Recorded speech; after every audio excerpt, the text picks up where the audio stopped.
This is a docking station that was ordered. This was one of three.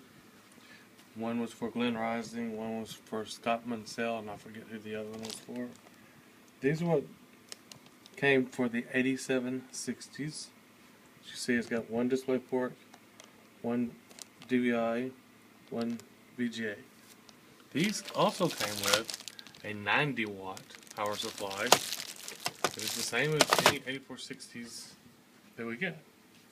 Now, when I say power display or advanced docking station, I'm needing something with two display ports, two DVIs, one VGA, which doesn't really matter to me. The goal for this is I can use the DVIs for the 8600 Linux machine, and with the newer workstation or the newer monitors, I can use the display ports, or I can use the DVIs plus the dual link DVIs from the Linux machine. So this will enable me to hook up a KVM switch, a Linux desktop, and an 8770, 8760.